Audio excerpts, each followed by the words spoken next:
Welcome back to our civil CAD task in which we are constructing a small bathroom. In this video, we're going to look at how to create and install the windows in the property. So the first thing we're going to look at here is the size of the window. So the size of the window is 1,000 millimeters, so we have a meter wide window. Now the frames of the window, which is given in the textbook, are 25 millimeter steel window frames. We'll get to that in a moment. So the first thing we want to do is go use our rectangle command, right? And we know that the width of the wall is 222. So I'm going to go rect. Oh, I've jumped the gun here. Excuse me. I want to go layer properties. I'm going to create a new layer. I'm going to call this layer window. Okay. And what I'm going to do here is go line weight's a bit lighter. So for the window, I'm going to go 020, and I'm going to make it a different color. So for the sake of this video, we'll just use a blue, maybe slightly darker. Okay, that's fine. So we'll use a blue for the windows. Okay, and I'm going to click out of that now. Then I'm going to go click on window so that the layer that I draw in will be that color. So I'm going to click on rectangle, and I know that the total width of my window is going to be, or length is going to be 1,000, comma, and I'm going to work with 222 for now and go enter. Right. Now you can see I'm not drawing the windows in there, I'm drawing it separately.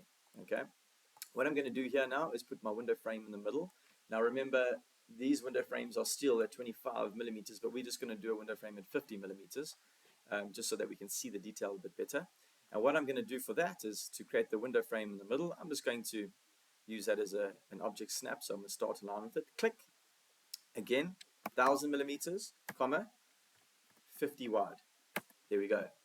I'm going to highlight that window and window frame. I'm going to type in the word letter M and click on move. Alternatively, I can go click on the move icon at the top.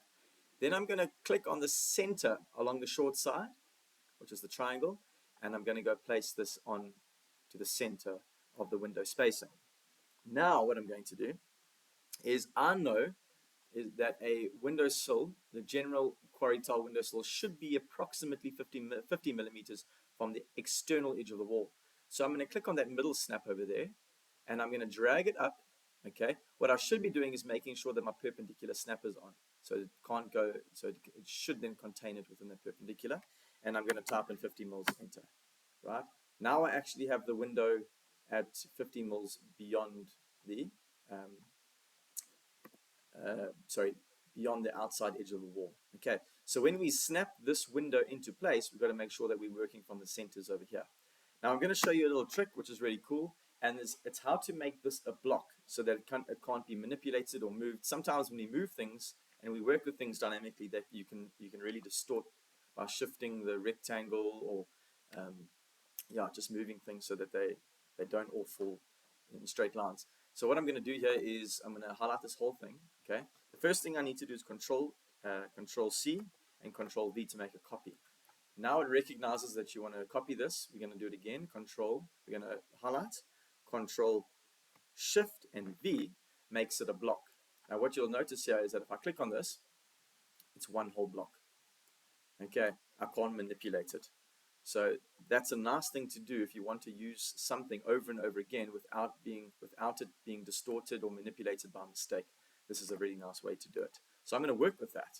So let's go and have a look at where we're placing these windows. So if we go back to our floor plan over here, let's start with this window at the top. We know that we're going to be 1760, right, from this outside edge when we place this window. Okay, 1760. Go back to CAD. Right, so 1760 from the outside edge of the wall. So I'm just going to offset again. Enter. 1760, enter.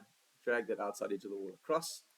All right, and then I'm going to drag it again, a total of 1,000 millimeters, because that's where it will sit inside that space. Right, and then what I'm going to do here is I'm going to clean that up. I'm going to come to my block, or either use your original window. I'm going to make a copy of it, CO, enter, click the bottom corner, right, there it is, and I'm going to go place it against this inside corner over there.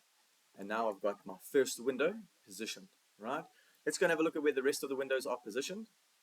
So if we go to this we go 113 from the outside edge of the wall there, 113 down to position this window. So if we go back to CAD, we're going to go offset this, 11, was it 1113? Let's just double check. Memory's not serving me so well. 1133, enter. I pull that down, and then again, I do it another 1000. While we're working here, let's go and position the other window. So if we have a look at this over here, we know that this window is going to be positioned 309. 309 from the outside edge of the wall here. So I go back to CAD. I'm going to go offset command 309. Enter. Right, to grab this, 309, grab it again, 1000. Okay, and there's my window. We can go check the positioning is correct. There it is. Right, then obviously going to use my trim command again. My helpful trim command, get rid of the geometry I don't need. Sorry, let's do that again. So here we go. I don't need that. I don't need that. Certainly don't need that or that. Oh, sorry, I do need that. My bad. I don't need that, and I don't need that. Great, so I think we set good to go. So that's the other window spacing. I think I may have got, let me just check that this is the correct distance, offset 100,000. There we go. So I deleted the wrong line there. So let me trim that out. There we go. Right, so I've got my openings in place. Now, obviously, these windows are orientated the wrong way. Again, I'm going to use the block I created, Control Copy, Control V. I'm going to bring it down here, or you can highlight it and say CO Enter, and then it gives you an opportunity to select a specific base point along this. Okay. Now, what I'm going to do is rotate this. I'm going to click on it. We know that this side here, the bigger gap, is where the windowsill is. So this needs to be rotated up and around. So I'm going to go rotate, RO, enter, right? Or you can use your rotate command here. I'm going to select a base point. It doesn't matter which corner I use. I'll use the center, and you can see if I rotate my mouse around, there we go, it snaps onto a 90 degree. Click on it. Now I can highlight and move it. Okay. Click on the inside corner, click on, it depends on where you want to. If I use that center point, I can then click on the center of the wall, and it should line up perfectly. Right, so we need one more here, Control Copy, Control V, we need it over here. So again, I'm going to highlight, go rotate. I'm going to use the center, I'm going to rotate it around. Then I'm going to highlight and move it into position. Windows are all placed successfully. The next video, we're going to look at how to create the door.